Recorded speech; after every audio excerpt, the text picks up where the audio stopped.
तो NEET crack करने के लिए हम घर पे कैसे पढ़ाई करें? फर्स्ट तुम्हारा जो होना चाहिए, attend all classes. Classes are very very important, ये बात ध्यान रखना। जो चीज़ तुम क्लास में सीख पाओगे वो खुद से या फिर ऑनलाइन कहीं पे भी नहीं सीख सकते, ये बात ध्यान रखना। लेट्स से तुम ऑनलाइन, आजकल यूट्यूब पे काफ़ी सारे वीडियोस अवेलेबल हैं, काफ़ी सारे लेक्चर्स अवेलेबल हैं, अच्छे अच्छे लेक्चर्स अवेलेबल हैं, सब कुछ अवेलेबल है, सारा मटेरियल अवेलेबल है। बट जो क्लास में जो डिस्कशन, जिस तरीके से पढ़ाई होता है, वो वापस से कभी नहीं सीख पाओगे। तो एक बात ध्यान रखना, क्लासेस कभी मिस नहीं होनी चाहिए। वो बात अलग है, कभी यू आर नॉट वेल और some work, urgent work, that is fine, but classes miss नहीं होनी चाहिए, एक बात ध्यान रखना। दूसरी चीज, homework should be completed in time.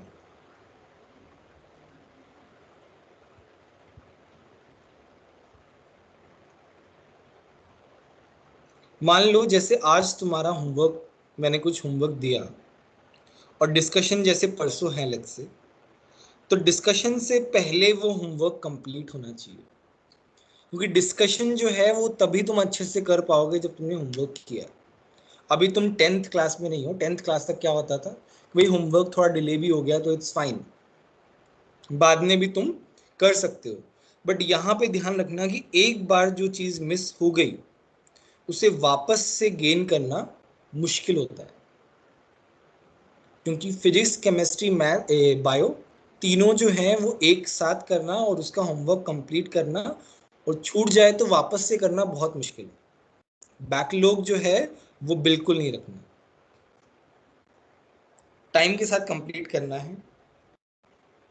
ये है क्लास की बात, क्लास में किस तरीके से रहना। 100% concentration in class.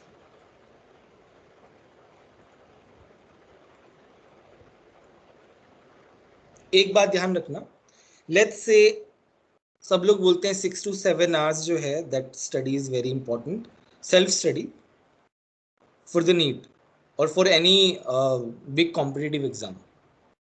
But let's say मैं तुम्हें बोल रहा हूँ तुम 5 hours पढ़ो, बट क्लास में 100% कॉन्सेंट्रेशन रहना चाहिए। क्लास में इफ यू हैव 100% कॉन्सेंट्रेशन तो सारी चीज़ें तुम्हारे लिए बहुत ईजी हो जाएंगी, कहीं कोई प्रॉब्लम आएगी ही नहीं। कंसंट्रेशन अच्छा है तो, ये पहले ही बता दे रहा हूँ।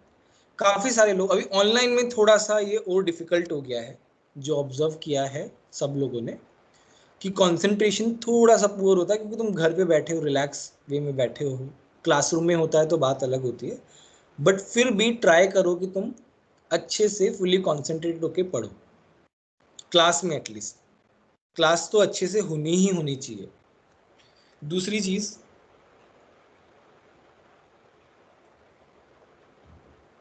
doubts should be cleared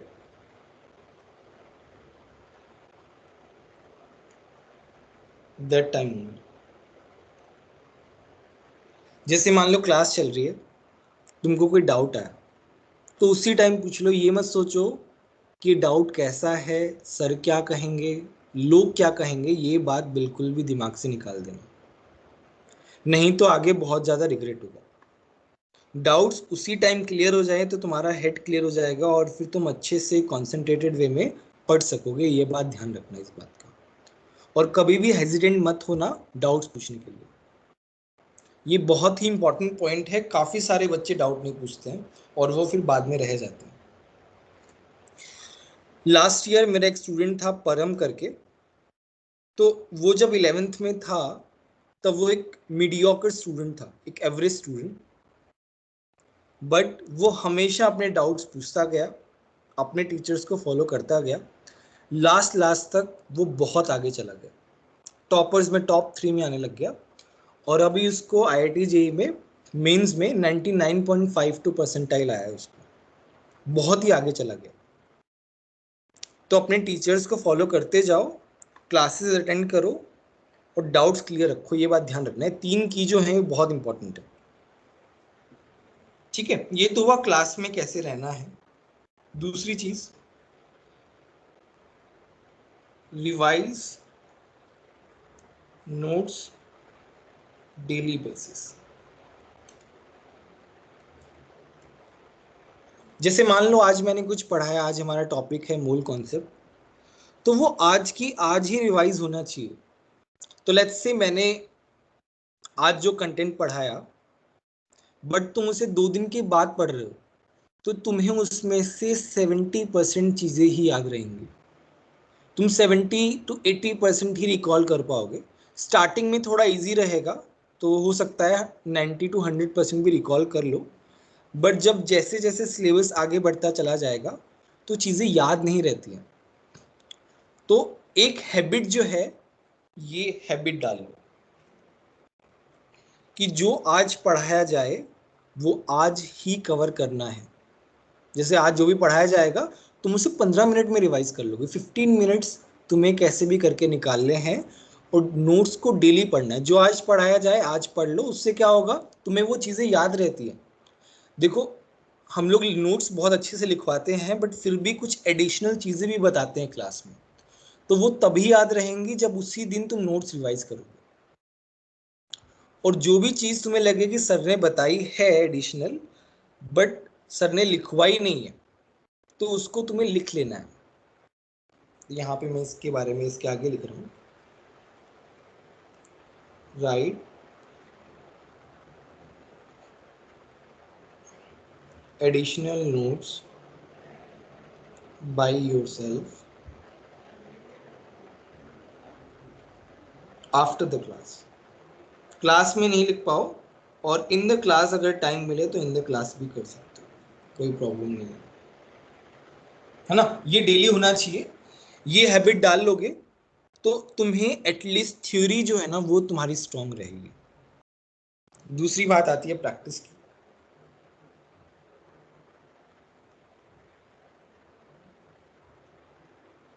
practice, जो क्वेश्चंस हैं वो प्रैक्टिस डेली होनी चाहिए। स्टार्टिंग में तो तुम्हें होमवर्क कम मिलेगा, फ्रॉम पैकेज एंड एनसीईआरटी। तुम्हारा जो मॉड्यूल है आकाश का, उससे तुम्हें अच्छे से प्रैक्टिस करनी है और एनसीईआरटी अच्छे से करनी है। इसके अलावा कुछ करने की ज़रूरत नहीं है। पैकेज जो है वो मोर देन सफिशिएंट है, आकाश का जो मटेरियल है मोर देन सफिशिएंट है। इसके अलावा यहाँ पे एम कैप्स भी मिलती हैं, तो उसमें क्या एडिशनल क्वेश्चंस होते हैं, वो भी तुम प्रैक्टिस कर सकते हो। इतना कर लो, बहुत है, उससे ज़्यादा करने की ज़रूरत नहीं है। उसके बाद भी मान लो तुम्हारे पास टाइम बच जाता है तो रिवीजन करो। रिवीजन जो है वो रिवीजन करते रहो टाइम टू टाइम, अगर तुम्हें टाइम मिलता रहता है तो। ये बात ध्यान रखना। तुम्हें लगता होगा नहीं नहीं अभी तो पढ़ाई था, अभी तो याद होगा, ऐसा नहीं है। वो थोड़े थोड़ा चीज़ें भूलते ही जाते हैं हम लोग। तो ये बात ध्यान रखना, टाइम टू टाइम रिवाइज करते रहो और प्रैक्टिस करते रहो। पैकेज एनसीईआरटी एम कैप्स इतना सफिशिएंट है। सर हाँ हाँ बोलो। सर हमें कितने इंटरवल पे रिवीजन करना चाहिए? मतलब वैसा है कि ऐसा कुछ फिक्स नहीं है। अब एक चैप्टर खत्म होने के बाद जब दूसरा चैप्टर स्टार्ट हो जाए तब तुम्हें रिवीजन की जरूरत पड़ेगी। तो तुम पिछला चैप्टर जो है वो रिवाइज करते रहो, वीकली बेसिस रिवीजन जो है। वीक में एक दिन अभी जरूरत नहीं पड़ेगी क्योंकि फर्स्ट चैप्टर रहेगा सभी का, तो आई थिंक 1 मंथ तक तो तुम्हें ज़्यादा रिवीजन की जरूरत नहीं है। बट आफ्टर 1 मंथ मैं बता रहा हूँ। चलो रिवीजन का मैं अलग से स्ट्रैटेजी बताता हूँ। रिवीजन का मैं अलग से स्ट्रैटेजी बताऊंगा। ये है घर पे इस तरीके से, और दूसरा है 50 मिनट्स जो है सिटिंग होनी चाहिए एट ए स्ट्रेच। उससे ज़्यादा हो ये मिनिमम है।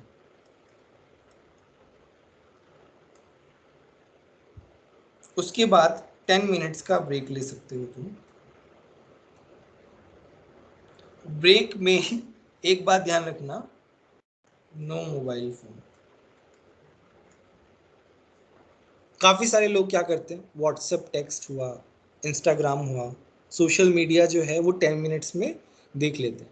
बट ये सोशल मीडिया इतना एडिक्टिव है, वो 10 मिनट्स का ब्रेक 20-30 मिनट्स तक चला जाएगा।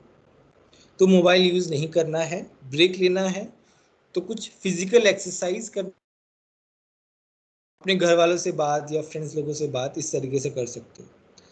10 मिनट के ब्रेक में ऐसा होना चाहिए, 50 मिनट्स का सिटिंग जो है वो मिनिमम होना चाहिए, उससे पहले मत उठो। एक बात ध्यान रखना, उससे पहले उठना ही नहीं है। दूसरा चीज, एटलीस्ट 4 आवर्स स्टडी होना चाहिए। ये एटलीस्ट बोल रहा हूं मैं, ध्यान रखना इस बात का डेली बेसिस पे।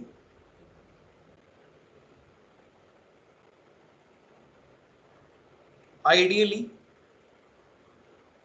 6 आवर्स स्टडी होना चाहिए, उससे ज्यादा कर रहे हो तो बहुत ही अच्छा है, ये बात ध्यान रखना। और तुम्हारा जो रूटीन है, जैसे इवनिंग का स्केड्यूल रहेगा ना, तो तुम अपना टाइम जो है वो डिवाइड कर लेना अकॉर्डिंगली। जैसे 50 मिनट्स जो है वो मैंने मिनिमम बताया है सिटिंग के लिए, तो इस तरीके से तुम डिवाइड कर सकते हो अपने टाइम को, 2-3 आवर्स टुगेदर और 2-3 आवर्स टुगेदर। देखो काफी सारे लोग जो है वो 8 आवर्स स्टडी के लिए बोलते हैं, ये सोच के कि 8 आवर्स बोलेंगे तो 6 आवर्स पढ़ेंगे, बट मैं वैसा नहीं कर रहा हूँ, इस बात का ध्यान रखना। मैं एग्जैक्ट पॉइंट्स बता रहा हूँ। 4 आवर्स एटलीस्ट, मतलब 4 आवर्स एटलीस्ट, उसमें 3 का कोई वो नहीं है। एक बात ध्यान रखना इस बात का, मैं एग्जैक्ट पॉइंट बता रहा हूँ कि इतना होना ही चाहिए। ये एक साथ मतलब 50 मिनट्स का ब्रेक, ये 50 मिनट्स का सिटिंग, 10 मिनट का ब्रेक, फिर वापस से 50, फिर वापस से 10, ऐसे करके 2-3 आवर्स होने चाहिए। और सिटिंग जो है वो ज्यादा बढ़ जाए तो अच्छी बात है। हाँ बोलो। सर 50 मिनट सिटिंग का क्या मतलब हुआ? मतलब जैसे तुम पढ़ने लग गए तो बीच में उठना नहीं है, 50 मिनट्स तक तुम्हें पढ़ते ही रहना है, उसके बीच में उठना नहीं है एटलीस्ट। क्योंकि आगे आगे क्या होगा, जब सिलेबस बढ़ता जाएगा ना, तो तुम्हारी सिटिंग टाइम जो है वो बढ़ता जाएगा, 50 मिनट्स, फिर बाद में 1.5 आवर्स, इस तरीके से एट ए स्ट्रेच, कि तुम बीच में कहीं उठ के जाओ ना। ठीक है, तो ये बात ध्यान रखना है इस बात का। सर हाँ हाँ बोलो। सेल्फ स्टडी का मतलब खुद से रीड करना है या फिर ऑनलाइन किसी चीज से भी पढ़ सकते हैं, जैसे आई ट्यूटर से? नहीं, आई ट्यूटर की जरूरत नहीं है पड़ेगी तुमको, तुम क्लासेस डेली आ रहे हो तो you don't need AI tutor. AI tutor जब है जब मान लो you miss some class, then you need itutor. If you need extra support then you need itutor, but itutor में अपना टाइम जो है नहीं देना है अभी, if you are not missing classes and homework। इस बात का ध्यान रखना है। 50 मिनट सिटिंग का मतलब है पढ़ाई करो, कैसे भी पढ़ाई करो, बट मैं कहूंगा कि तुम अपना नॉर्मल नोट्स से ही पढ़ो और अपने पैकेज से पढ़ो, ज़्यादा अच्छा है। हाँ, ऑनलाइन पढ़ना हो तो ऑनलाइन भी पढ़ सकते हो, बट उसमें फिर ये नहीं होना चाहिए कि एक टैब में कुछ और खुला है, एक टैब में कुछ और खुला है, वैसा नहीं होना चाहिए, फिर पढ़ाई वाला ही होना चाहिए।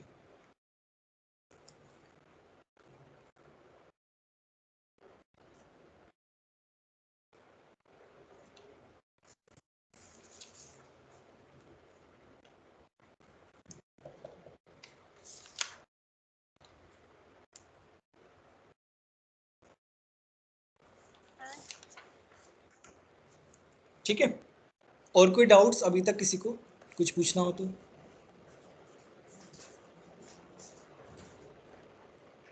ठीक है, ये तो हुआ घर पे कैसे पढ़ना है एंड क्लास में कैसे रहना है।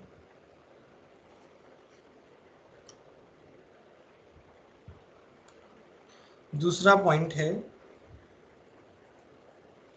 हाउ टू रिवाइज, रिवीजन कैसा होना चाहिए, उसके लिए पॉइंट है। पहला, अभी जैसे किसी ने पूछा कि इंटरवल कितना होना चाहिए, तो एक चैप्टर खत्म होने के बाद या हाफ चैप्टर खत्म होने के बाद डिसाइड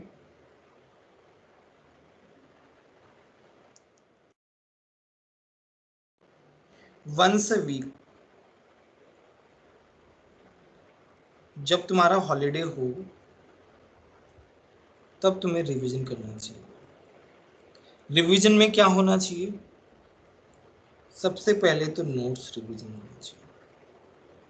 मेनली तो नोट्स रिवीजन होनी चाहिए, क्योंकि थ्योरी तुम्हारी क्लियर रहती है ना अच्छे से, तो तुम उसके बाद क्वेश्चंस प्रैक्टिस कर सकते हो अलग से। बट तुम्हारी थ्योरी क्या है ना, तुम 2 वीक बाद जो है थोड़ा थोड़ा थ्योरी भूलने लगोगे, तो वो थ्योरी जो है ना वो पढ़ते रहो, बार बार पढ़ते रहोगे ना तो एकदम टिप्स पे याद हो जाएगी तुम। फिर एक बार थ्योरी जो है वो अच्छे से याद हो गई, फिर कोई प्रॉब्लम नहीं आती है कभी भी। तो ये बात ध्यान रखना, रिवीजन जो है ना वो नोट्स, और फिर उस दिन ऐसे कर लो PCB 3 आवर्स 1 आवर ईच, इस तरीके से कर लो। जैसे मान लो किसी एक दिन छुट्टी होंगी ना, 1-2 दिन, कोई एक दिन तो ऑफ होता होगा तुमको, तो यस उस सर। दिन जो है उस दिन तुम 3 यस आवर्स दे सकते हो रिवीजन के लिए। ये वंस अ वीक तब है जब तुम्हारा एटलीस्ट हाफ चैप्टर हो जाए, तो उसके बाद से तुम रिवीजन स्टार्ट कर सकते हो, उससे पहले करने की इतनी ज्यादा रिक्वायरमेंट नहीं है। ठीक है, ये तो हुआ रिवीजन के लिए। और रिवीजन शुड बी सबसे पहले करंट का होना चाहिए, करंट, फिर उसके बाद जो है करंट और फिर स्टार्टिंग। मतलब करंट का सबसे पहला होना चाहिए, लेट्स से तुम्हारा 3rd चैप्टर चल रहा है, तो 3rd चैप्टर का पहला रिवीजन होना चाहिए, फिर 2nd चैप्टर का, फिर 1st चैप्टर का। Revision should be like this only. और करंट तुम्हारे लिए सबसे ज्यादा इंपॉर्टेंट है, ये ध्यान रखना, करंट ऑलवेज इंपॉर्टेंट। रिवीजन जो है ना वो बाद में आता है, पहले विजन होना चाहिए, पहले करंट होना चाहिए, ये बात ध्यान रखना है इस बात का। दूसरा रिवीजन जो है ये तो हमारा अपनी तरफ से है।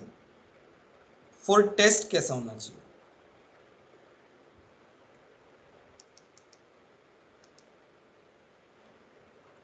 टेस्ट के लिए रिवीजन कैसे करना है वो बता देता हूं मैं।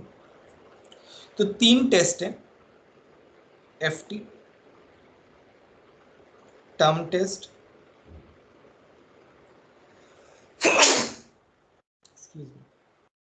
और AIATS। तीनों के लिए मैं रिवीजन स्ट्रैटेजी बताऊंगा कि तीनों के लिए किस तरीके से करना है। अच्छा, FT के बारे में तुम्हें क्या आइडिया है, किस तरीके का टेस्ट होता है? पैकेज 15 days के 15 डेज में 14 डेज में होता हाँ, 15-14 डेज में होता है और बहुत ही बेसिक लेवल पे होता है। मतलब इजी क्वेश्चंस आते हैं, तुम थ्योरी पढ़ के जाओ और सिंपल सिंपल क्वेश्चन सॉल्व करके जाओ, दैट इज एनफ, है ना। ये तुम्हारा बेसिक टेस्ट होता है।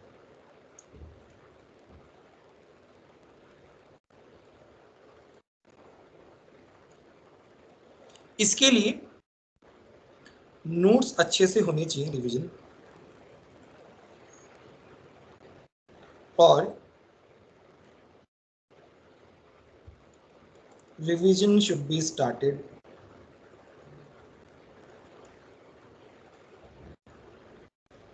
3 days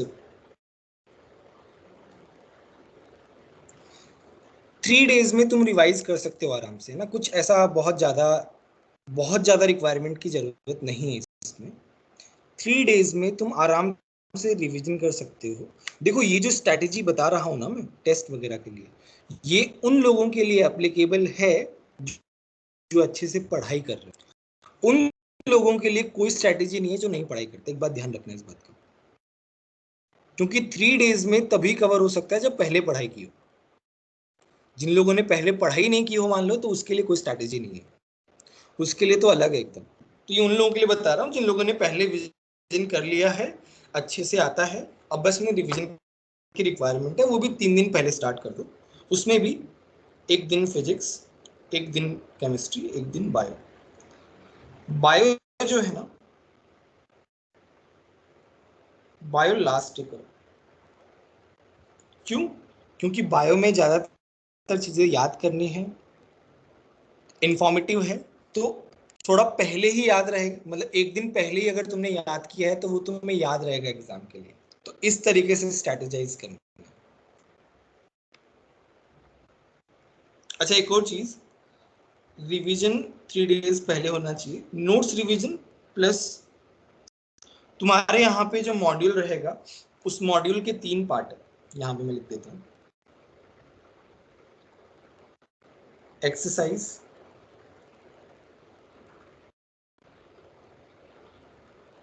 हमारे सेक्शंस रहेंगे डिफरेंट, अलग अलग सेक्शंस रहेंगे, ABCD इस टाइप से।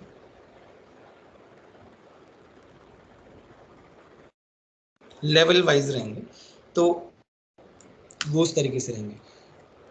तो notes revision plus basic questions, practice.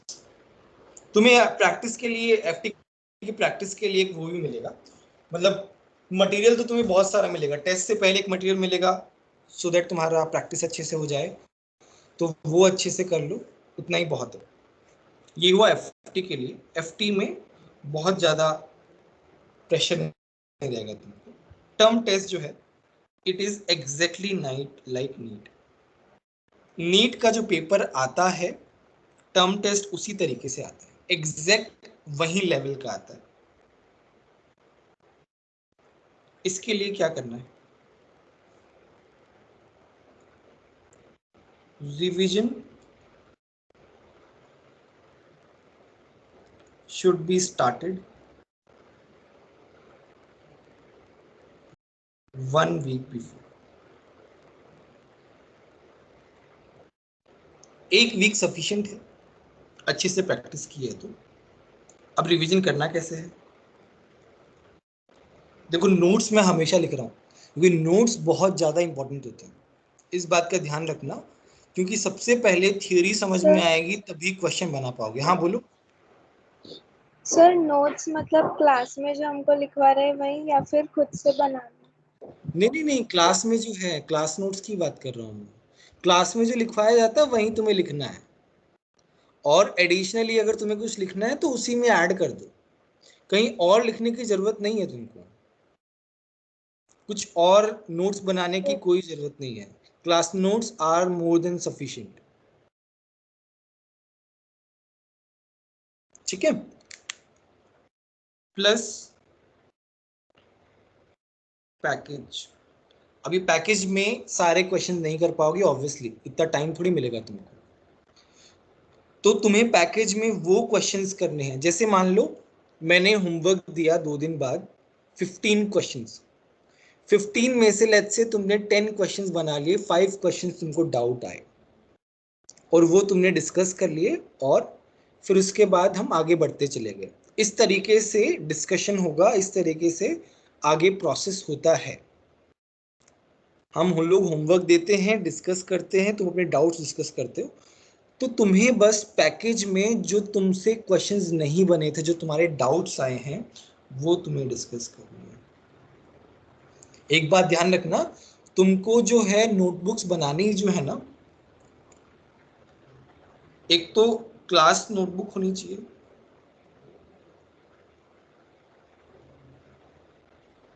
Plus homework notebook होनी चाहिए।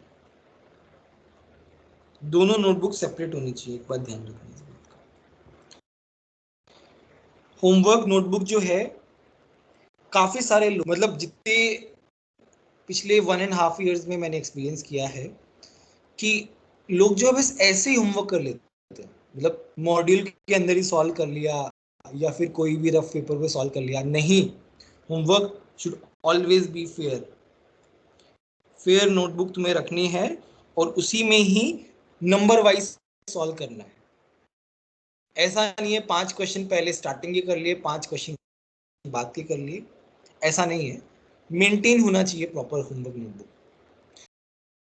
हम भी टाइम टू टाइम चेक करते रहते हैं वैसे, बट हम पे डिपेंडेंट मत रहना, तुम अपने से ही जो है उसे मेंटेन रखना। उसमें हो सकता है कोई क्वेश्चन में तुम्हें आंसर लिखने की जरूरत नहीं पड़े, बस उसका ऑप्शन वहां पे लिख दो, उतना चलेगा, but there should be something. और ये जो है ना क्लास नोटबुक वेल मेंटेन होनी चाहिए, तो बहुत अच्छे से मेंटेन होनी चाहिए। एक बात ध्यान रखना, क्लास नोट्स जो है ना वो बहुत ज्यादा इंपॉर्टेंट है, उसको अच्छे तरीके से मेंटेन रखना है, ठीक है। अभी क्या होमवर्क नोटबुक इंपॉर्टेंट क्यों है? अब इंपॉर्टेंट है कैसे? अब मान लो तुम रिवाइज कर रहे हो तो रिवीजन के टाइम वापस से डिस्कशन थोड़ी होगा। जैसे मान लो 15 क्वेश्चंस मैंने दिए, उसको डिस्कस कर दिया, वापस से डिस्कशन नहीं होता है कभी भी। हाँ, किसी का छूट गया है तो वो अलग से डाउट्स पूछ सकता है पर्सनली, बट कलेक्टिवली एक ही बार डिस्कशन होता है। तो पैकेज के डाउट्स तुमने सॉल्यूशन जो लिखे होंगे वो तुम्हारी नोटबुक में रहेंगे। जब तुम रिवीजन करोगे तो उन डाउट्स को देख सकते हो, रेफर कर सकते हो, और नहीं आता है तो तुम आराम से अपना उसको आगे सीख सकते हो वापस से। जो तुमने फर्स्ट अटेम्प्ट में क्वेश्चन कर लिया है वो तुमसे बाद में हो जाएगा, 95% हो जाएगा if your theory is clear. But जो क्वेश्चन तुमसे फर्स्ट अटेम्प्ट में नहीं हुआ है, तुमको किसी से पूछना पड़ा है, तो हो सकता है you can get stuck in future. और एक बात याद रखना, एग्जाम में तुम्हारे डाउट्स पे ही क्वेश्चन आते हैं। जो क्वेश्चन ज्यादातर बच्चों से हो जाते हैं वो क्वेश्चन नहीं पूछे जाते, तभी तो ये इतना टफ एग्जाम माना जाता है। वो पूछे जाते हैं जहां पे बच्चे स्टक हों। तो if you don't revise your doubts, if you don't resolve your doubts, then तुम्हारा प्रिपरेशन जो है ना वो अधूरा है। ये बात ध्यान रखने की बात का। तो टर्म टेस्ट के रिवीजन में क्या होना चाहिए? नोट्स तो नहीं होने चाहिए, पैकेज के जो डाउट्स तुमने डिस्कस किए हैं उनको रीडू करना पड़ेगा तुमको, तो वो एकदम पक्का हो जाएगा। नोट से क्या हो गए, तुम्हारी थ्योरी क्लियर हो गई और जो डाउट्स तुमको आए थे वो भी क्लियर हो गए। अब तुम्हारी तैयारी जो है वो सॉलिड हो गई। प्लस जो तुम्हारा एडिशनल मटेरियल मिलता जाएगा वो तो है ही, टर्म टेस्ट के लिए प्रैक्टिस पेपर मिलेगा, तो वो सब तो है ही।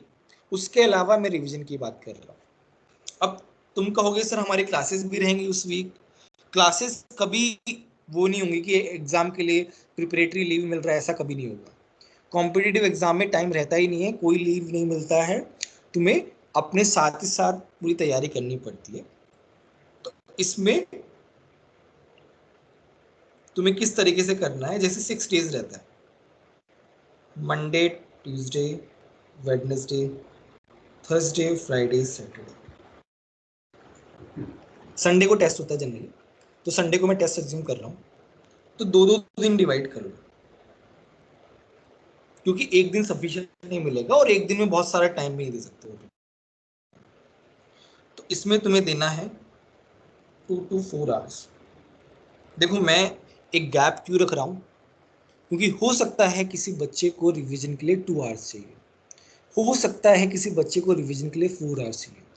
तो ना तो 2 से कम देना है ना 4 से ज्यादा देना है, क्योंकि तुम्हारा करंट भी चलता रहेगा। तो 2 to 4 आवर्स रिवीजन होना चाहिए, मंडे ट्यूसडे एक सब्जेक्ट। जैसे मान लो ये लास्ट वाला जो है ना वो तुम्हें हमेशा किसको रखना है, बायो के लिए विंडो रखना है। जैसे मान लो किसी का केमिस्ट्री सेकंड फेवरेट है, मैं ये अज्यूम करके चल रहा हूँ कि बायो सबका फेवरेट होगा, है ना, तो मैं chemistry let's say your second favourite, तो ये 2 दिन केमिस्ट्री कर लो, ये 2 दिन फिजिक्स कर लो। अब 2 to 4 एकदम फिक्स नहीं है। जैसे मान लो तुमने केमिस्ट्री में थोड़ा, मान लो तुम्हारा अच्छा है तो तुमने कम टाइम दे दिया, फिजिक्स तुमको डिफिकल्ट लग रहा है तो तुमने ज्यादा टाइम दे दिया। इस तरीके से you can manage.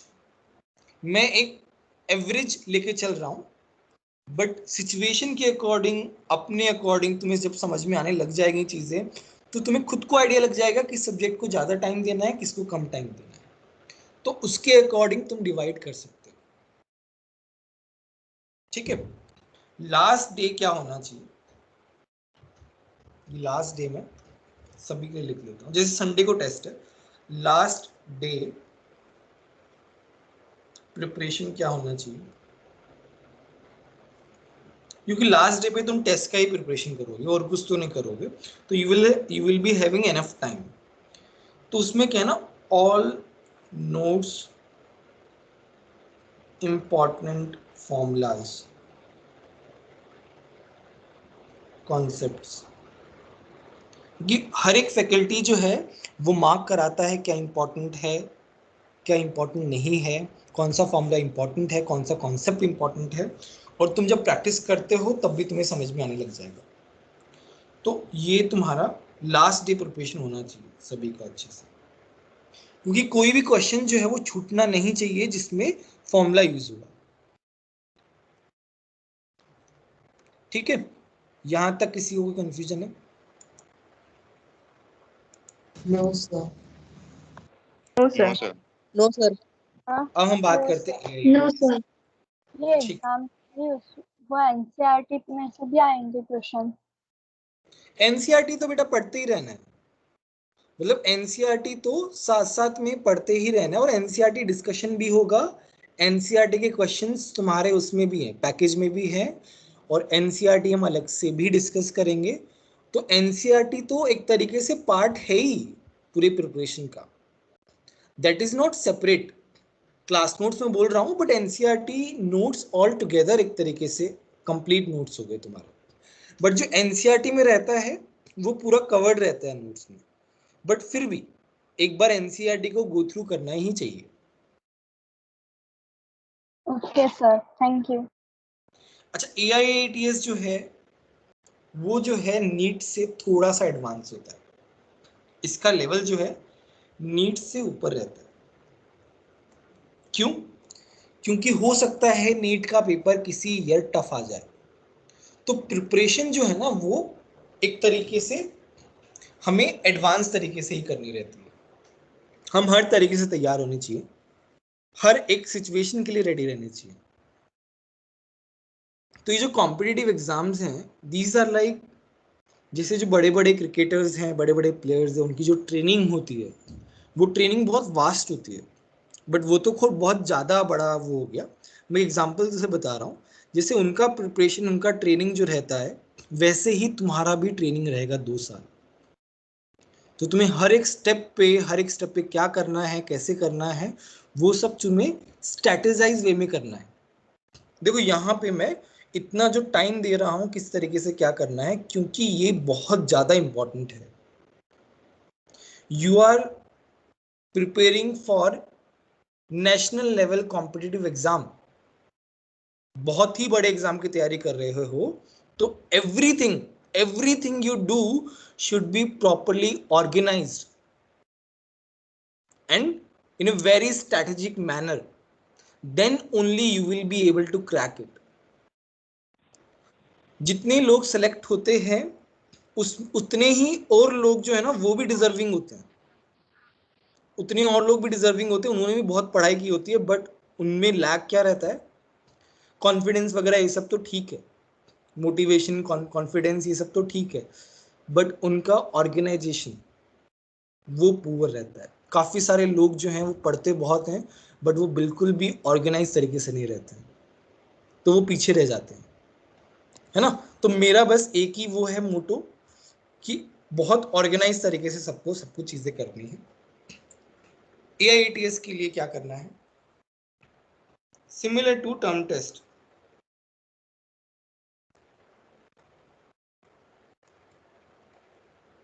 Similar to term test ही करना है, प्रिपरेशन वैसे ही करनी है, एडिशनल क्वेश्चंस तुम लोग कर सकते हो उसके लिए, और वो टफ जो प्रॉब्लम्स है ना वो कर सकते हो। तो वो मैं अभी इसके बारे में ज़्यादा नहीं बता रहा, क्योंकि एक बार टर्म टेस्ट हो जाए, एक बार एफटी हो जाए, तो तुम्हें थोड़ा आइडिया लगेगा, और फिर उसके बाद में थोड़ा और अच्छे से बता पाऊंगा एआईटीएस की प्रिपरेशन के लिए। बट डोंट वरी, तीनों की प्रिपरेशन जो है मैं अच्छे से करवाऊंगा। एफटी का कराने की जरूरत नहीं है, वो तुम्हें ही करनी है। टर्म टेस्ट और एआईटीएस की तैयारी जो है हम लोग अच्छे से करेंगे।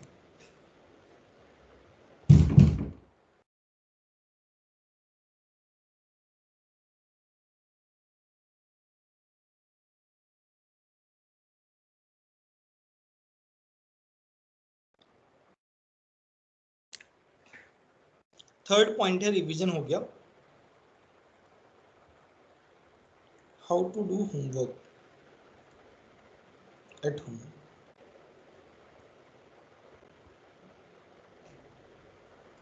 अब होमवर्क जैसे लेट्स से you have been given 15 problems each, PCB इस तरीके से तुमको दिया हुआ है ना। तो तुम्हें क्या करना है, लेट्स से मैं एक एग्जांपल दे रहा हूँ, 15 प्रॉब्लम्स तुम्हें केमिस्ट्री में दी हुई है।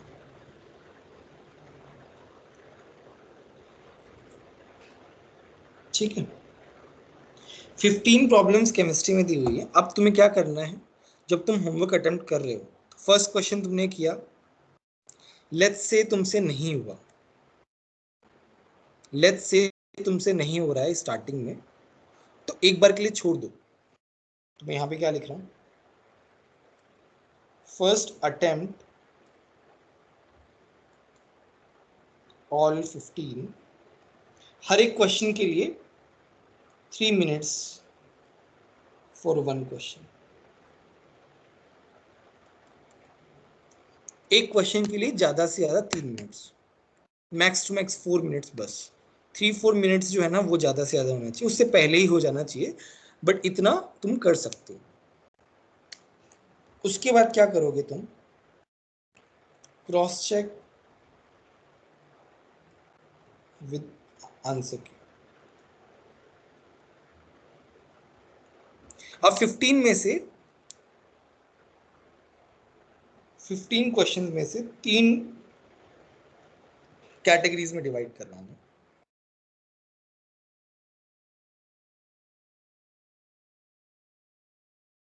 लेट्स से तुमसे 5 सॉल्व हो गए,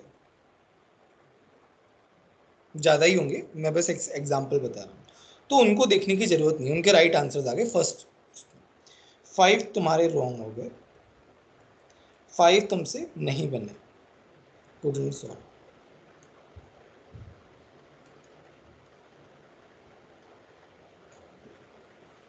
तो ये हमारा क्लियर है। अब बात आती है 2 की। रॉन्ग जो है ना, ये सबसे ज्यादा इंपॉर्टेंट है। सभी को पता है ना नेगेटिव मार्किंग होती है यस सर। Yes sir. है ना। यस तो सर। Yes sir. गलत नहीं होना चाहिए, है ना। गलत जो है, रॉन्ग जो है ना, रॉन्ग आंसर जो है ना, वो बहुत ज्यादा हार्मफुल है। अब ये जो कॉम्पिटिटिव एग्जाम को और कॉम्पिटिटिव यही बनाता है कि तुम्हें गलत नहीं पता होना चाहिए, चाहे तुमको कम पता हो बट गलत पता नहीं होना चाहिए। ये बात ध्यान रखना इस बात का। तो रॉन्ग जो है ना, जो रॉन्ग क्वेश्चंस हुए हैं वो बहुत ज्यादा इंपॉर्टेंट है। उस रॉन्ग में से 2 टाइप की मिस्टेक्स होती हैं। एक तो होती है सिली मिस्टेक, एक होती है कॉन्सेप्चुअल मिस्टेक। कभी कभी दोनों टाइप से हो सकती है, तो वो एक डिफरेंट सिनेरियो है। सिली मिस्टेक क्या है, लेट्स से तुमने कैलकुलेशन एरर कर दी, ऑप्शन गलत मार्क कर दिया, कुछ मल्टीप्लिकेशन की बजाय कुछ और कर दिया, सब्ट्रैक्शन की बजाय कुछ और कर दिया, इस तरीके से चीजें हो गई, तो वो तुम आराम से इजीली रेक्टिफाई कर सकते हो। उसके लिए सिली मिस्टेक के लिए बस तुम्हारा कंसंट्रेशन इंप्रूव होना चाहिए, तो वो उसका है। तो सिली मिस्टेक सभी से होती है और उसके रेक्टिफिकेशन के लिए बहुत बड़ा कुछ सॉल्यूशन नहीं है, क्योंकि वो सबसे होती है, टॉपर से भी होती है। अब जो 720 में से 720 ला रहा है उसकी बात अलग है, बट ऑलमोस्ट सभी बच्चों से सिली मिस्टेक्स होती है और उसके लिए बहुत बड़ा कोई सॉल्यूशन नहीं है, उसके लिए बस कंसंट्रेशन ही है, जो धीरे धीरे when you start practising questions, when you start solving more and more questions, when you will be in more and more in the environment of exam, तब तुम्हारी रेक्टिफाई होती जाएंगी। तो उसके लिए कोई फर्स्ट हैंड सॉल्यूशन नहीं है, बिफोर हैंड कोई सॉल्यूशन नहीं है उसके लिए, वो टाइम के साथ ही आएगा। अब तुम्हारे लिए ये सबसे ज्यादा इंपॉर्टेंट है कि ये तुम्हारी गलती नहीं होनी चाहिए। क्यों? कॉन्सेप्चुअल मिस्टेक मतलब तुम्हारे कॉन्सेप्ट में गड़बड़ है और वो नहीं होना चाहिए, बिल्कुल भी नहीं होना चाहिए कॉन्सेप्चुअल मिस्टेक। मैं बार बार बोल रहा हूँ, कॉन्सेप्चुअल मिस्टेक जो है ना वो सबसे ज्यादा इंपॉर्टेंट है, उस पर सबसे ज्यादा वर्क करना है। तो तुम्हें देखना है कि कॉन्सेप्ट इस क्वेश्चन में क्या गलती हुई है और उस पर तुम्हें एफर्ट मारना। एफर्ट जो है, एफर्ट 5 to 10 मिनट्स भी लग जाए ना तो इट्स फाइन। 5 to 10 मिनट्स कैसे लग सकते हैं? जैसे मान लो तुमने वो क्वेश्चन किया बट तुमसे गलत हो गया। नाउ तुम सोच रहा होगा शायद मैंने गलत कॉन्सेप्ट लगा दिया। You will refer to the notes, फिर नोट्स पढ़ोगे, नोट से देखोगे, नोट से वो कॉन्सेप्ट देखोगे, फिर अपना दिमाग लगाओगे, फिर करोगे, तो 5 to 10 मिनट्स लग जाएंगे, है ना। हो सकता है जल्दी भी लग जाए, मैं मैक्सिमम टाइम की बात कर रहा हूँ। हो सकता है 1 मिनट में रिजॉल्व हो जाए, तो वो तो बहुत अच्छी बात है। बट तुम 10 मिनट्स तक उस क्वेश्चन पे एफर्ट लगा सकते हो। एक बात ध्यान रखना, एफर्ट पहले नहीं लगाना है कि तुम जब 15 क्वेश्चन स्टार्टिंग में सॉल्व कर रहे हो ना, तो you shouldn't stuck at one question. ये मैं जो स्ट्रैटेजी बता रहा हूं ना, this strategy, if you use this strategy all in all 2 years, तो तुम बहुत आगे चले जाओगे ये स्ट्रैटेजी यूज करके। ये स्ट्रैटेजी जो है ना, वो एग्जैक्ट एग्जाम में जो स्ट्रैटेजी यूज होती है वही मैं बता रहा हूं। क्योंकि एग्जाम की जो स्ट्रैटेजी है, if you apply that at home, तो every practice session will be your exam only. Then exam से फियर, एग्जाम से इतना कंफर्टेबल हो जाओगे एग्जाम से कि एग्जाम तुम्हें कुछ लगेगा ही नहीं, तुम ऐसे ही सॉल्व कर लोगे, उतना ही कॉन्फिडेंस के साथ सॉल्व करोगे, है ना। तो मैं ये जो प्रिपरेशन है वो एकदम उस तरीके से बता रहा हूं। तो पहले तुम्हें एफर्ट नहीं लगाना है while you are solving question for the first time. Effort कब लगाना है? जब तुम्हारे गलत हो जाए, या फिर यहां पे भी तुम्हें एफर्ट मारना है जो तुम सॉल्व नहीं कर पाए।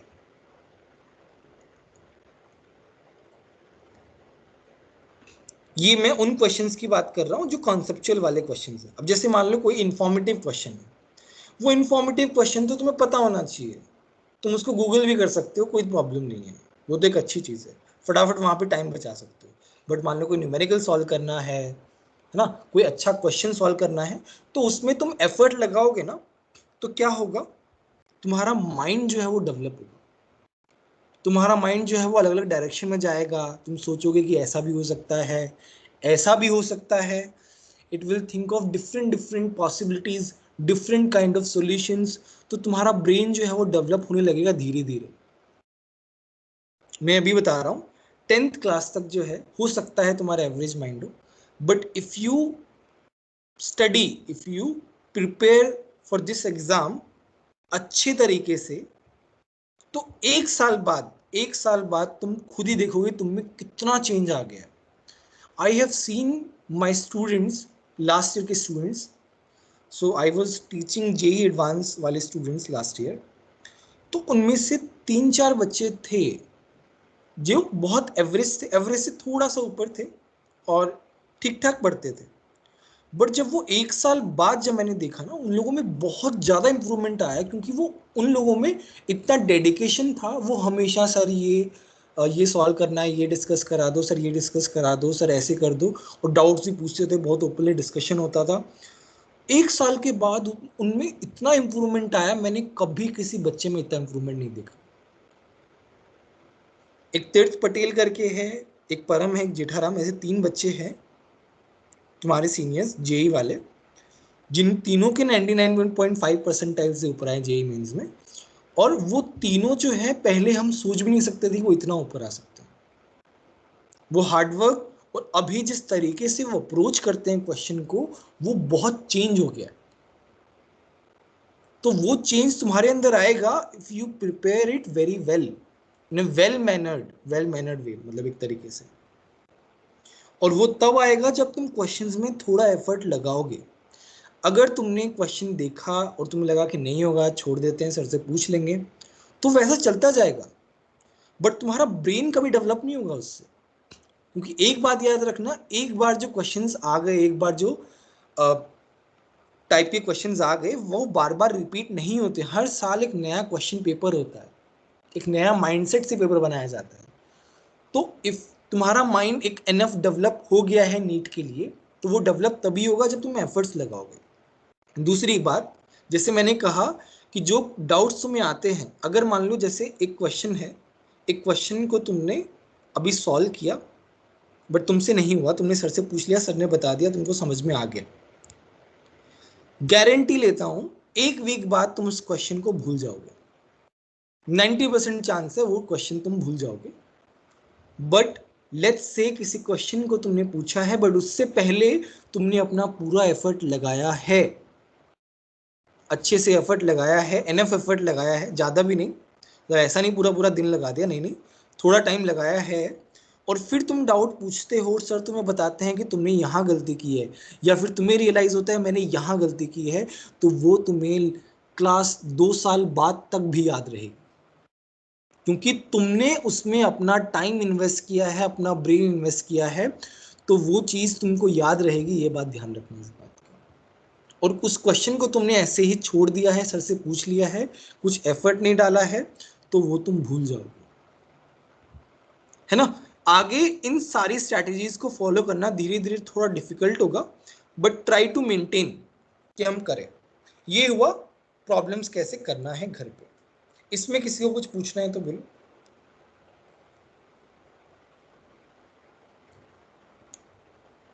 है ना, मैं तुमको बहुत ज्यादा ऐसे डरा नहीं रहा हूं, मैं बहुत रियलिस्टिक तरीके से बात कर रहा हूं कि you are going to prepare national level exam.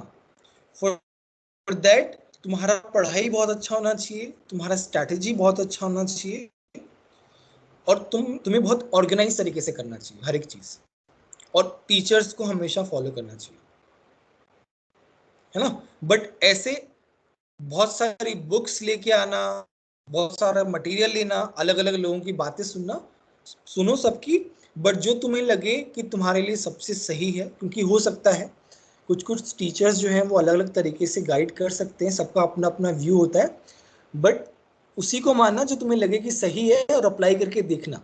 2-3 week apply करोगे तो तुम्हें अपना पता चल जाएगा कौन सा स्ट्रैटेजी तुमको सूट कर रहा है। ठीक है, मैंने एक जनरल स्ट्रैटेजी बताई है, और जो मैंने जब मैं जेई की तैयारी कर रहा था, कोटा से मैंने रेजोनेंस से मैंने प्रिपरेशन किया है, और जेई एडवांस की मैंने तैयारी की थी, तो मैंने बहुत ही ऑर्गेनाइज तरीके से की थी, मेरा जेई में रैंक भी आया हुआ है ना। तो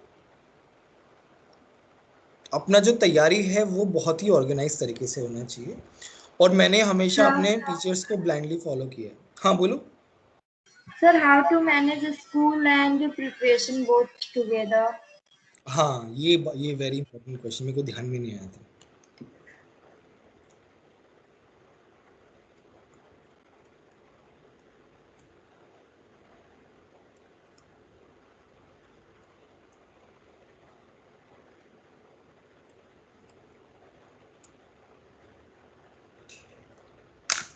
अच्छा, रेज योर हैंड्स जिनको स्कूल डेली जाना है, डेली बेसिस पे, मतलब अटेंडेंस कंपलसरी टाइप है ऐसे। Sir, right now it's online classes, so हाँ वो ऑनलाइन है, बट कंपलसरी कुछ ऐसा होगा ना कुछ कुछ स्कूल में। yes, sir.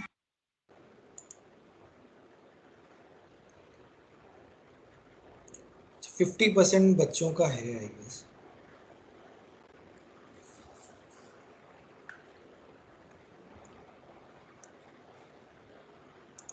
ठीक है, अराउंड 50% बच्चों का स्कूल एंड कोचिंग दोनों ही है। देखो, ये जो मैं बता रहा हूं ये मेरा पॉइंट ऑफ व्यू है ना। पेरेंट्स का पॉइंट ऑफ व्यू अलग हो सकता है, बाकी टीचर्स का अलग हो सकता है, मैं मेरे पॉइंट ऑफ व्यू से बता रहा हूँ, क्योंकि मैं जो है एक ही एम लेके चलता हूँ कि जो कॉम्पिटिटिव एग्जाम है वो हमें क्रैक करना है। ठीक है, तो तुम्हें जो है इन 11th focus more on coaching. जिसका भी माइक ऑन, एक बार माइक बंद कर दो यार।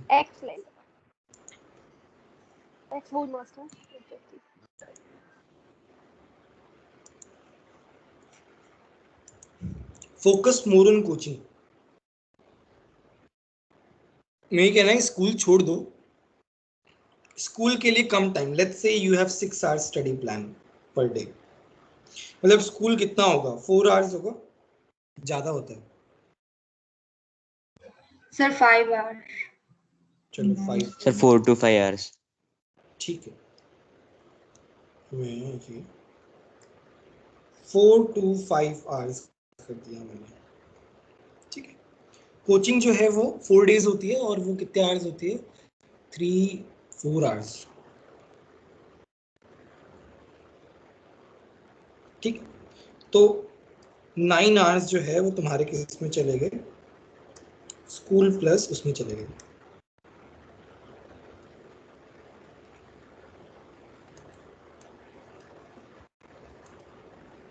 ठीक है।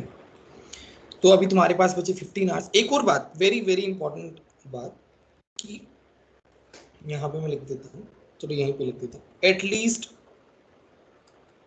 6 आवर्स स्लीप होना चाहिए एट ए स्ट्रेच,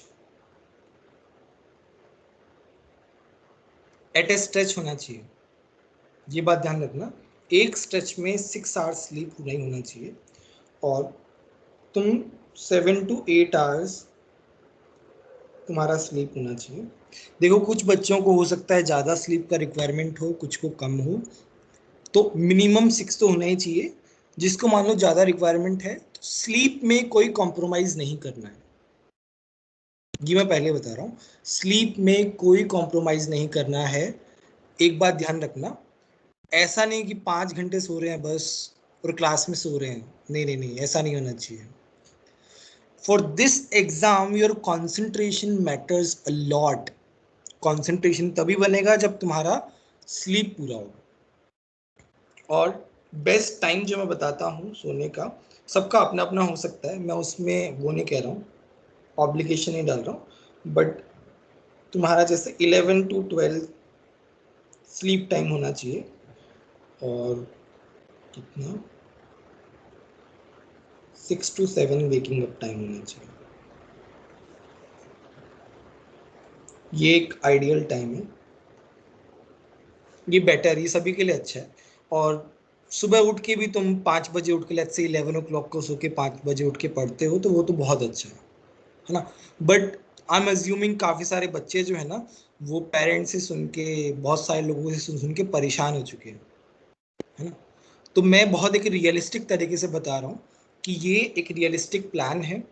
कोई सुबह जल्दी उठ के पढ़ता है, रात को जल्दी सो जाता है, तो वो बहुत अच्छी बात है, वो करता रहे, मैं उसको वो नहीं कह रहा हूँ, डिमोटिवेट नहीं कर रहा हूँ, बट ये मैं एवरेज स्लीप साइकिल बता रहा हूँ कि ये रहेगा तो अच्छा रहेगा।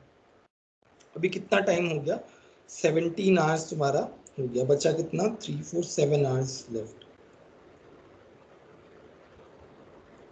जिसमें से 1 आवर तुम्हारा क्या हो गया, 8 आवर्स लेफ्ट मान के चलते हैं, 1 आवर तुम्हारा, 2 आवर्स तुम्हारा रिलैक्सेशन हो गया, 3 आवर्स भी हो सकता है ऐसे तो, 6 आवर्स तुम्हारा, चलो 5 to 6 आवर्स जो है तुम्हारे पास टाइम है स्टडी के लिए, उसमें से तुम डिवाइड कर लो। 1 आवर जो है ना वो स्कूल को देना, बाकी 4 to 5 आवर्स जो है ना वो कोचिंग को देना। स्कूल पे बहुत ज़्यादा 11th में, 11th का ग्रेड, 11th के मार्क्स तो यूज़ भी नहीं आते हैं, बहुत कम यूज़ आते हैं, वैसे इस साल थोड़ा यूज़ आ रहे हैं, वो अलग बात है, बट 11th के मार्क्स तो खैर ज़्यादा कहीं यूज़ आते नहीं है। इस साल बस कोविड की वजह से थोड़ा सा प्रॉब्लम हो गया है, तो 11th 10th और 12th तीनों के ही मार्क्स कंसिडर हो रहे हैं, बट जनरली 11th के कोई मार्क्स काउंट नहीं होते। और तुम अगर कोचिंग में अच्छे से पढ़ाई करते हो, थ्योरी अच्छे से पढ़ते हो, तो बोर्ड्स का अपने आप कवर हो जाएगा, क्योंकि एनसीईआरटी तो हम कवर करा ही रहे हैं ना, एनसीईआरटी इज फुल्ली कवर्ड, तो तुम यहाँ का मटेरियल भी पढ़ोगे तो that would be sufficient for boards. बस प्रैक्टिस किस बात करेगा, लिखने का प्रैक्टिस तुम्हारा नहीं हो पाएगा। तो वो 1 आवर जो मैं बता रहा हूँ ना, डेली बेसिस पे या फिर ऑल्टरनेट बेसिस पे, जिस तरीके से भी तुम डिवाइड कर पाओ, तो यू कैन मैनेज दैट, इतना कुछ नहीं है। If you are preparing well for NEET ना, तो तुम्हें बहुत ज़्यादा रिक्वायरमेंट है ही नहीं स्कूल की। और स्कूल में भी मान लो, जैसे मान लो कोई लेक्चर है इंग्लिश का या फिर कुछ ऐसे सब्जेक्ट का जो तुम्हें लगता है ज़रूरत नहीं है, तो यू कैन स्किप दैट, ऐसा कुछ वो नहीं है ना, वो तुम कर सकते हो अपने अकॉर्डिंगली। एक बार स्टार्ट हो जाने तो उसके बाद तुम you will be able to make a decision, है ना। तो मैं ये बोल रहा हूँ कि 11th में बहुत ज़्यादा ध्यान देने की ज़रूरत नहीं है, थोड़ा ठीक ठीक ध्यान रखो स्कूल पे, दैट इज़ एनफ। इस तरीके से तुम डिवाइड कर लो। किसी और को कुछ पूछना है तो बोलो।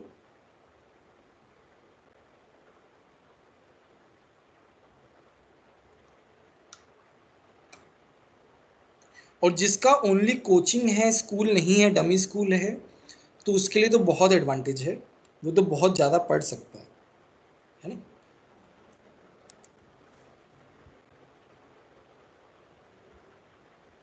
तो आज हमने एक बेसिक स्ट्रैटेजी बना ली है कि हम अगले 2 साल जो है वो किस तरीके से पढ़ेंगे।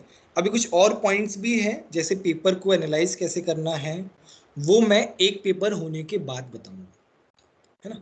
कुछ कुछ स्ट्रैटेजी है वो बीच बीच में बताऊंगा। और ऑल द ईयर्स मान लो किसी स्टूडेंट्स को कहीं पे भी कोई भी प्रॉब्लम आए, लेट्स से किसी कोई स्टूडेंट पढ़ाई नहीं कर रहा है बट बाद में पढ़ाई करने लग जाए, कुछ भी कैसा भी कोई भी प्रॉब्लम हो रिलेटेड टू स्ट्रैटेजी, कुछ भी कैसा भी, मेरे से कभी भी पूछ सकते हो, है ना। और कभी भी मुझसे हेजिटेट मत करना कोई भी चीज के लिए। और एक और बात ध्यान रखना, मुझे ऑनेस्टी बहुत ज्यादा पसंद है, तो सब लोग ऑनेस्ट रहना।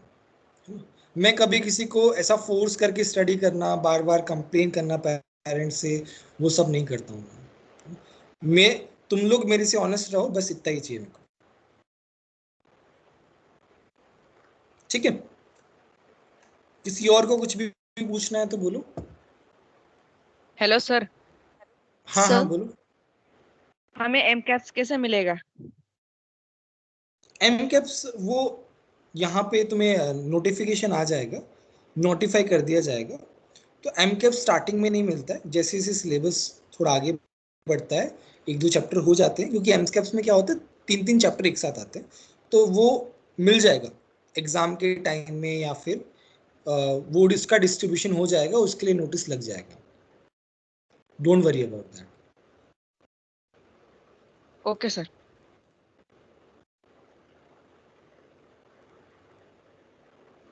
ठीक है। सर सर हाँ हाँ बोलो बोलो बोलो। सर जो हमें प्रैक्टिस क्वेश्चन पेपर्स मिलते हैं वो भी हम हमारी सेल्फ स्टडी में इंक्लूड कर लेंगे ना, 5 to 6 आवर्स में? हाँ हाँ वो सब सेल्फ स्टडी में ही है। और देखो, पढ़ने का टाइम, सेल्फ स्टडी का टाइम तुम हम कभी भी इंक्रीज कर सकते हो ना, तुम्हारे ऊपर है। जैसे मान लो किसी दिन हॉलीडे है, तुम्हारे पास टाइम है, तो वो दिन यूटिलाइज कर सकते हो, बैकलॉग के लिए यूटिलाइज कर सकते हो, इस तरीके के लिए कर सकते हो। सर जो एक्स्ट्रा क्वेश्चंस आपने बोले वो सब टीचर्स ही प्रोवाइड करेंगे ना? हाँ हम लोग भी प्रोवाइड करेंगे, प्लस आकाश भी जो है वो एक्स्ट्रा मटेरियल बहुत देता है। वो स्टार्टिंग में तुम्हें कम मटेरियल मिलेंगे, बट जैसे जैसे तुम आगे बढ़ते जाओगे ना, तो बहुत सारे मटेरियल मिलते जाएंगे, तो उसकी कोई वो नहीं रहेगी, कमी नहीं रहेगी। प्लस मैं भी कभी कभार प्रैक्टिस क्वेश्चन बनाता रहता हूँ ऑन पेपर, एडिशनल जो है शीट बनाता रहता हूँ, तो वो मैं प्रोवाइड करता रहता हूँ। बट वो सिचुएशन बेसिस है, लेट्स से कोई चैप्टर डिफिकल्ट है ना, तो मेनली मैं उनके लिए बनाता हूँ। जो इजी चैप्टर है वो तो वैसे ही हो जाता है, तो थोड़ा डिफिकल्ट चैप्टर के लिए मैं एडिशनल क्वेश्चंस, एडिशनल डिस्कशन वो सब कर लेता हूँ, तो उसमें कोई प्रॉब्लम नहीं आएगी तुमको। AIATS के लिए मैं एक DPP बनाता हूँ, DPP मतलब डेली प्रैक्टिस प्रॉब्लम टाइप, तो वो मैं अलग से प्रोवाइड कर देता हूँ। सर हाँ हाँ बोलो। सर अगर कोई एक चैप्टर हो गया है तो वो होल चैप्टर हमें कितनी बार रिवाइज करना चाहिए? ऐसा कुछ नहीं है, क्योंकि उसका रिवीजन जो है वो बार बार करना ही पड़ेगा, तो उसके रिवीजन के लिए अलग से कुछ नहीं है। जब भी तुम्हारा कोई टेस्ट हो तो उस चैप्टर को रिवाइज करते रहो। लेट्स से अभी क्या होगा, जैसे मान लो 3 चैप्टर्स हो गए, तो थर्ड चैप्टर में फर्स्ट चैप्टर का थोड़ा लिंक है, तो लिंक के लिए तुम्हें फर्स्ट चैप्टर तुम्हें पढ़ना ही पड़ेगा। तो इस तरीके से जो है वो बार बार रिविजन होता रहेगा टेस्ट के टाइम पे, प्लस दूसरे चैप्टर में बीच बीच में यूज आता रहेगा, तब पढ़ते रहना है उसको, या फिर जब भी टाइम मिले तब पढ़ते रहना है। जितनी बार भी रिवीजन हो, और रिवीजन तब तक होना चाहिए जब तक सारे के सारे पॉइंट्स उस चैप्टर पे तुम्हें फुली कॉन्फिडेंस ना आ जाए। अब तुम देखना, सबसे जो स्ट्रॉन्ग टॉपिक तुम्हारा रहेगा वो मोल कॉन्सेप्ट रहेगा। क्यों? क्योंकि वो फर्स्ट चैप्टर रहेगा, उसका रिवीजन सबसे ज्यादा बार होगा। तो स्टार्टिंग के चैप्टर हमेशा जो है वो सबके अच्छे होते हैं जनरली। Sir, हाँ हाँ बोलो। we have to make notes in continue class or after class? See depends, generally इतना टाइम नहीं रहता कि हम हर एक बच्चे के लिए वेट करें, तो मैं क्या करता हूँ, मैं बोलता हूँ कि क्लास में ही नोट्स बनाओ, जो छूट जाए उसके लिए गैप छोड़ दो, और जब हम क्लास नोट्स प्रोवाइड करते हैं तब उसको फिल कर लो, वैसा रहता है।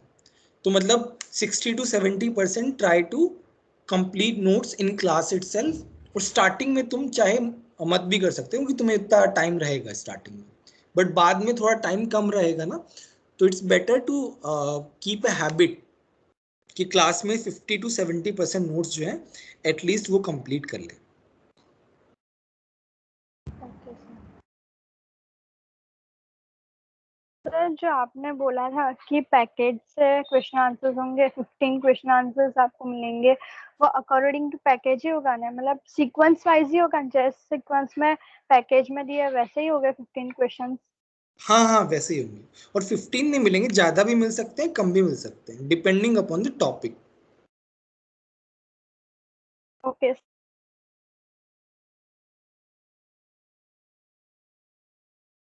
ठीक है, तो अच्छे से तैयारी करनी है, एक अपने अंदर एक डेडिकेशन लेके आना है कि we have to show the world what who we are, और एकदम अच्छे से तैयारी करनी है डेडिकेटेड होके। तो मुझे बताओ कौन कौन जो है वो 2 साल बाद मुझे डॉक्टर बन के दिखाएगा, हैंड रेज करो सब लोग।